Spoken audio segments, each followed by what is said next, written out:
What have you managed to avoid your whole life? Pooting outside. Not much of an accomplishment, but during my employment for the U.S. Forest Service I came upon the realization that I've never poo in the woods, and I'd like to keep that streak going. As a lifelong IBS sufferer, I can say if you haven't poo while looking out over majestic scenery, you are missing out.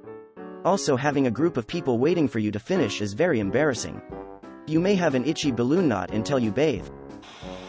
Kidney stones. I had problems getting on the right medication. Found one 5 years where the biggest side effect is kidney stones. Thank the Lord it hasn't happened yet. It is effing horrible. Not to scare you, but I was in pain for about 3 months. It was insane. It's literally the most painful thing that's happened to me. I even had a mother of 2 with cancer say, "I don't envy you, they're so painful it's horrible," which made me feel even worse. Apparently there's a high chance that once you have one, another will come along fairly quickly due to, there still being plaque in there, and man, I am not looking forward to that. The moment I feel it, I'm running to the doc and begging them for one of those fancy Soundwave pulverizer things.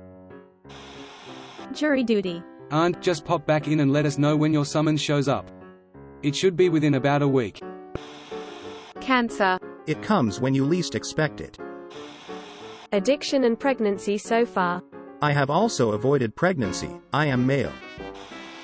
Incarceration. Being arrested. One of my favorite stories in recent years was that 99-year-old lady who asked to be arrested as part of her bucket list. Getting stung by a bee or wasp. Lucky. Bees aren't the worst, but definitely knocks the energy out of you and really hurts at first. Watching Two Girls, One Cup. Don't plan on ever watching it, even if I die because of not watching it. Catching COVID. Jury duty. I'm almost 37. I'm 62, and although I've been called a few times, I've never served. I've always wanted to. Wealth. Edit. Because the comment I added to this got buried, thank you for the awards and comments to all. Just to be clear, my vision of wealth is the ability to live modestly while generously financially supporting noble causes, people. My wife and I are working hard to realize that dream because we selfishly want to be remembered as philanthropists. A proper Mega Millions ticket would accelerate the program though. Lol. Edit 2. I've finally read through all the comments, and I truly appreciate that so many of us have an idea of wealth that is far more fulfilling than Lambos and mansions. Here's to a future of true wealth beer. I felt this one. Divorce. OMG, me too. I mean, I'm not married, but it still counts, right? Feeling like I'm part of a community. Same. Wanna make a 2-person community? We never have to do or say anything, but we'll both know we're united together in our community forever. Yes, I am so in. Can we call ourselves the Blue Barracudas? Major accident. So not counting your birth? Not seeing any of my family banging or finding their pee stash or toys. Edit. Holy poo. Wow, I didn't expect TBIS kind of response. Thanks, kind strangers. Yet. Getting rabies. Edit. The amount of facts some of you know about rabies is scary. Rabies is effing scary. I remember there was a guy back in the day that made a detailed post about it. A fist fight. Aside from my siblings, I've never been in a physical fight. I was once out with a group of male friends. For reasons that I can't recall, we ended up getting into an argument with another group of males. Before I knew it, there was a lot of gesturing and shouting as we all squared up to one another. Now, being soft as poo and someone who has no desire to be in a fight, this was not a good situation. Luckily, I got paired up with someone who was clearly of the same ilk. Whilst everyone around us started to fight, we essentially had a little dance together, on our toes, fists raised, but with all the threat and malice of 2 puppies playing. When everyone finished, we gave each other a smile and went our separate ways, no doubt both filling our friends with lies of the fight we had just endured. Taking a picture of my butthole and putting it on the internet. I like the "and" qualifier here. So you have taken a picture of your butthole. You just haven't posted it yet. An STD. Dating apps. Some of us have been in a relationship since before those were really a thing. Match.com existed, but I was married before Tinder really was a thing. It's crazy how fast things change. Quicksand and the Bermuda Triangle. Quicksand is a funny thing.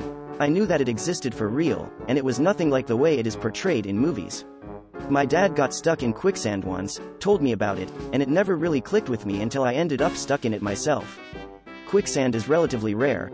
Most places in the world will not support quicksand, but a few specific environments are susceptible to developing quicksand.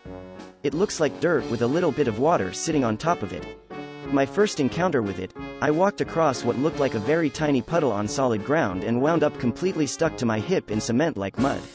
It was liquid for an instant, and then just cemented in around my one leg. I got out by jamming my hiking pole down alongside my leg, and stirring the dirt.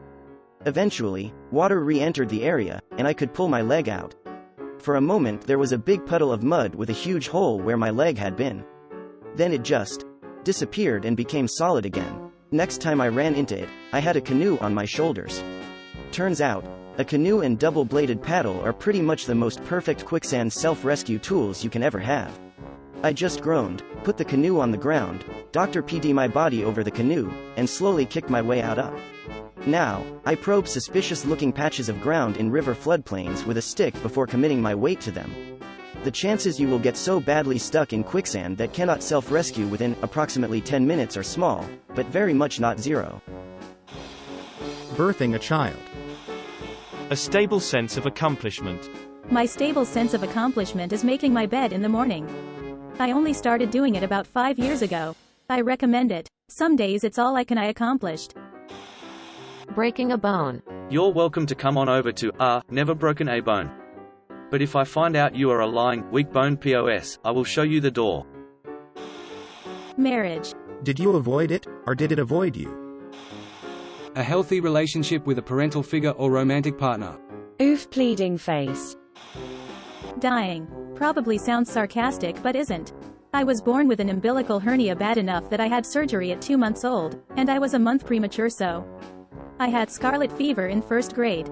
My freshman year of college I had a car accident where I skid out on ice, panicked, and rolled over a Ford Escort, and walked out with 2 torn shoulders. A concussion. Was actually coked twice, once for a few seconds and again for a few minutes, and needing 100+ stitches in my face, including partial reconstruction of an eyelid. Food allergies can get worse in your 30s. Found that out 2 years ago when I left work in an ambulance and was diagnosed with anaphylaxis in the ear. Turns out I'm allergic to lettuce and spinach, among other things. I have an EpiPen now. 6 months ago, not long after turning 38, I had severe neck pain for a week or 2. Thought it was muscular. It was actually arterial. The arterial dissection caused a blood clot, and cracking my neck dislodged it, landing the clot in my brain. My whole right side went pins and needles.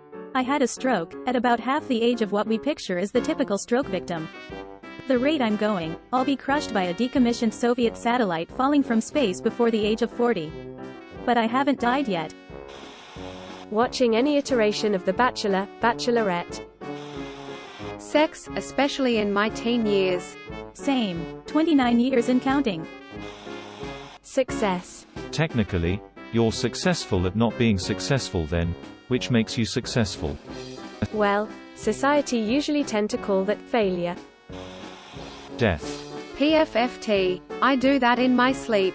Edit, thanks everyone, but I am so damn confused. Even I didn't think this was that funny. Meth. I did not expect this much attention, thanks everyone. Fun fact. I'm allergic to pseudoephedrine, one of the main ingredients in meth production. Meth would probably send me into anaphylactic shock. A car accident. Edit. By the way, people who hit and run are CS that deserve public hanging. So you're the person I keep getting into all the wrecks for. Seriously, I've been in half a dozen accidents where cars were totaled and so many others that I can't even count. They're never my fault and the local body shop actually knows me by name when I come in because I've been there so many times. Jesus Christ, that's terrible. I guess you've learned not to get attached to your car. I'm a car guy. My car is new-ish, but if it ever got totaled, I'd have a breakdown because it's obsolete and I won't even be able to find one used that's in the same condition. Parallel parking. The first time I went for my road test I hit another car while attempting to parallel park. The second time there was a festival going on in town and the examiner skipped the parallel parking part. I got my license 30 years later and I still haven't done it. Watching an episode of Keeping Up with the Kardashians. Avoided overnight hospital stay, despite recent bout of COVID. I'm 72 years old. Thank you for watching. We upload new videos every day, so be sure to come back for more fun. Please consider liking and subscribing if you enjoyed the video.